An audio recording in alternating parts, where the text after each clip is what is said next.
Well, welcome to the CP stage. I'm your host, Connie Dixon. I serve as the president with National WMU. Joining me today are Mark Bethea, pastor of First Baptist Church, Montgomery, Alabama. Joe Wright, executive director of the Bivocational and Small Church Leadership Network, and Stephanie Newton, adult lead strategist with National WMU. Thank you guys so much for being with us today. Welcome to the CP stage. Our topic is solutions for missional engagement. I have been involved with WMU most of my life. So my question for each of you is, could you tell me or tell us how long you've been part of WMU and why you feel missions and WMU is vital to the health of a church? Mark, we'll start with you. Yeah, I got the joy of growing up in a household that went to church often. My grandfather was actually the leader of RAs for the state of Alabama for many years. And so WMU RAs was always a part of our family and our church. And it's always just an instrumental part of us growing up is being missionally engaged. So really, as long as I've been alive, 36 years, I've been involved in WMU and RAs, and now pastor in a church that deeply believes in missional engagement and RAs, GAs, mission friends, and I went on mission. So really my whole life has been surrounded by WMU and RAs, GAs, and all different ministries of WMU. That's awesome. Thank you. I think, Joe? Connie, I'm a blessed child. I grew up in a WMU home. My father was a bivocational pastor, and my mother was a WMU lady in our churches that we grew up in. I'm 63 years old, and that's about how long I've known the WMU. I serve with the Bivocational and Small Church Leadership Network, which is a collective of all of the small churches and the bivocational leaders across North America. Within our convention, a large percentage of our churches are small, and they have bivocational leaders, and I'm just excited to be a part of the stage with those who believe in what the WMU do. Thank you, Joe, so much. Stephanie? So, Connie, I've been a mission friend, a GA, an ACT teen, and so I've also personally benefited from the Cooperative Program through my studies at New Orleans Seminary. And so I've been blessed to be a part and benefit from the Cooperative Program in WMU all my life. That's awesome. And Stephanie, can you share with us how missions is more than just an emphasis or a trip? How missions is life-giving to a church? Yeah, so at WMU, we find that churches that use our WMU groups and our programs produce mature Christians who do a couple of things. So one, who are interested in learning about missions, so that's wonderful. But we also find that they have a sincere desire to pray for missions and to pray for mission work and missionaries. We find that they give generously to the local church, and as well, they give generously to national and international missions, and they're more likely to share Christ and engage in personal evangelism and personal discipleship. And so that's the things that we're looking for as a denomination to increase. Those are the things we want to engage in our churches. And so WMU groups do that, and the Cooperative Program helps fuel that. Okay, thank you. Do either one of y'all want to add anything to that? Well, one of the things that small churches, the WMU becomes an integral part of the vision of a church. They're able to cast that vision, and just with the ability of a group of leaders in the church that are ladies who carry the heart for missions. And I think that we overlook. We don't value the strength of the ladies being able to speak into the missions mindset of a church. In my experience, it has been wonderful. They taught me missions, not the men, but the ladies taught me missions. That's good. Thank you. Okay, as you may know, we're building a popsicle boat to teach and promote CP and to teach about our missionaries that we'll have in our mosaic this fall. Mark, your church has lots of WMU groups. As a pastor, can you give us some ideas of how you get CP stories of Southern Baptist missionaries before your church? And I think it starts with the generations that our church represents. We're a 194-year-old church, and we have a wonderful multi-generational congregation. And so we have incredible leaders at every age, every stage of life that have influence over their area. And so it starts with the relationships that they have to the women in our church to bring them together, and then also the relationships of former missionaries that have come off the field that come and speak to those groups, trying to draw on the wonderful relationships around our church to just gather together with a singular purpose of missional engagement. And so that's what's so neat about what we talked about, the missional groups that get together with singular purpose to be together, talk missions, pray for missions, be together, surrounded about missions, and the different age groups encouraging one another in missions has been so beneficial for us, and has almost spurred on new groups to see the fruit that's come from the older groups, the younger groups, and just the activity happening all around. It's been fantastic. That's great. Would either one of y'all like to share a little bit? Well, I would just add to that to me, WMU groups are unique in that they unite the generations together. And so particularly for our women and our women on mission groups, those younger women and those older women actually kind of live out that Titus principle so beautifully through Women on Mission. And so I see that as well, and it's a wonderful thing. Okay, Joe, as you know, or maybe you don't know, but I have been a member of the same church for over 60 years. It's a very small church in a town of 200 people. So my question to you is, you lead the bivocational, which represents many of our churches across the SBC. Share with us how to infuse missions into the DNA of your church.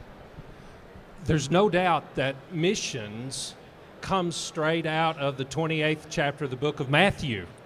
And if we're going to talk about the Great Commission is that we ought to be a mission-minded people. Amen. First of all, it takes a leadership within the local church who's willing to teach that, who's willing to encourage that. Enter the WMU. The WMU is perfectly placed within the local church to be able to be an encourager, to be the speaker, if you will.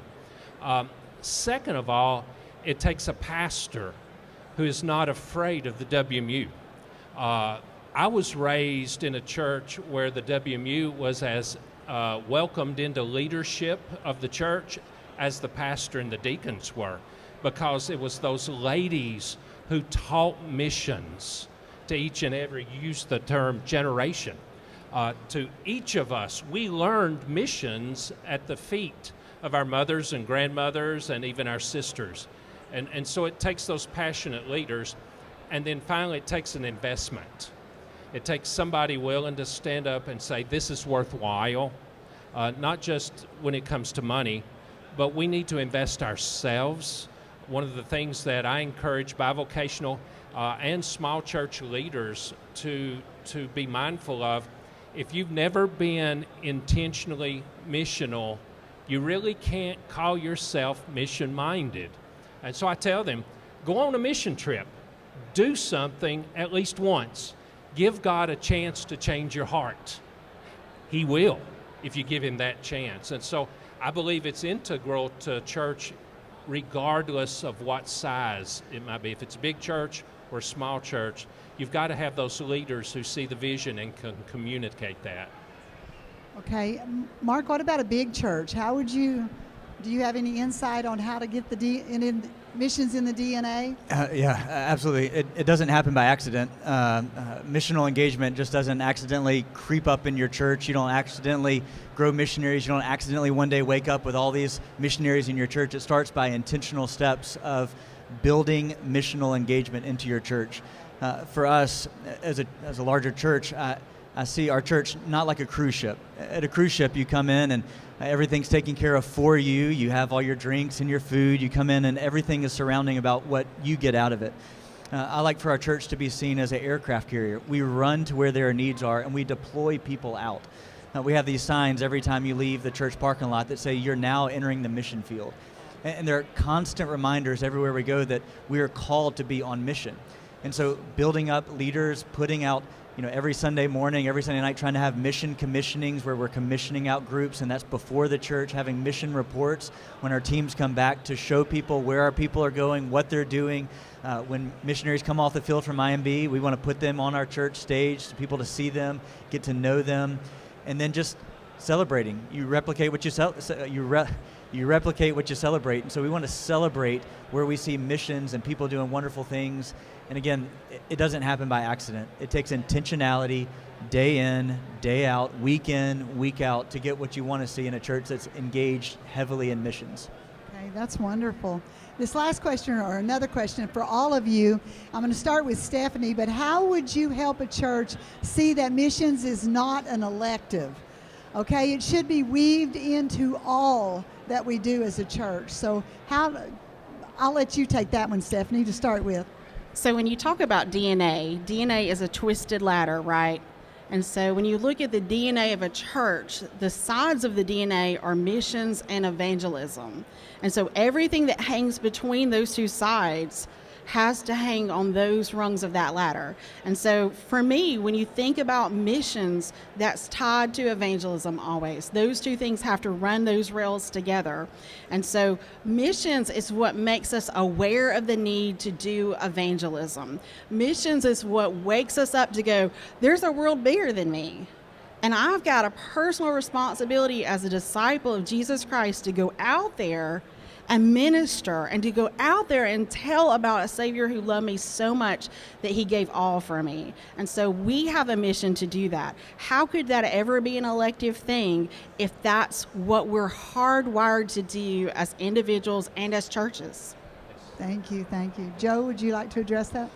One of the things that I do in teaching pastors, I don't use the DNA analogy, I use a coin.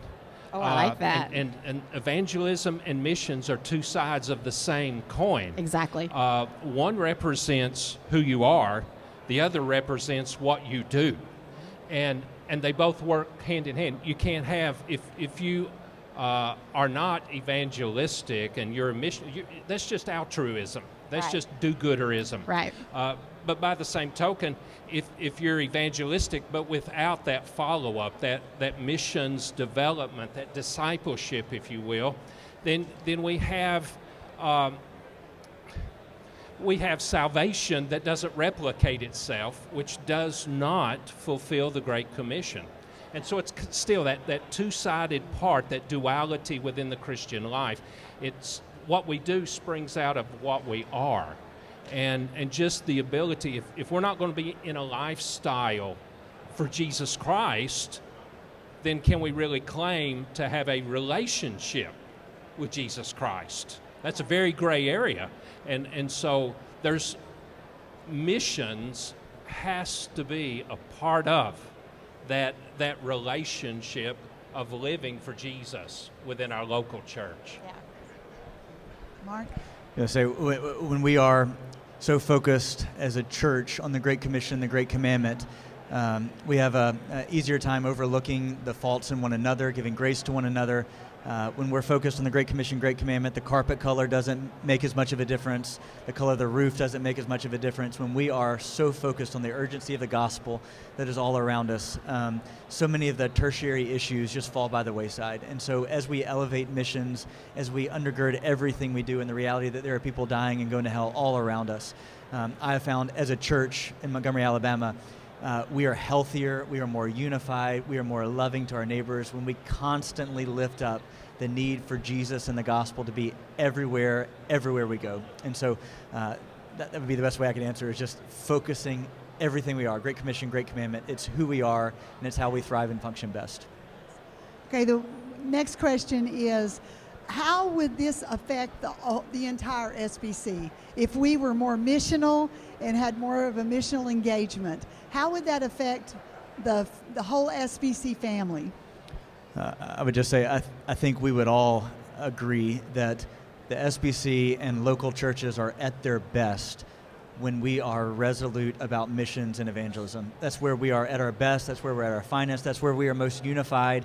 And so the further we get away from that, I think we do that to our own peril. And so we always stay focused, and we are, again, at our best as a convention when we are IMB, NAM, focused on church planting and evangelism in everything that we do. Yes. Every structure within the SBC is seeking a metric that we can examine that says, here's how well we're doing. There is no better metric than the salvation of believers and then the ongoing replication of faith. That's the Great Commission in a nutshell, is that we ought to go make more like we are. If we are healthy believers, I tell youth leaders all the time, you don't put healthy teenagers together and not expect replication. You always have to have those good supervision to make sure that doesn't happen. Well, it ought to happen naturally within the kingdom. When we are healthy believers, we're not only saved ourselves, but we're on mission, if you will, to see others be saved as well. That's the metric we're looking for within the convention, is how active on mission we are to see other believers come to know the same Jesus that you and I enjoy day by day. So when we embrace missions and we do evangelism, then we, as the Southern Baptist Convention, we will reach the nations and the neighborhoods for Jesus. Thank you guys so much for being part of this panel today, and I just thank you for listening as we talk. Thank you.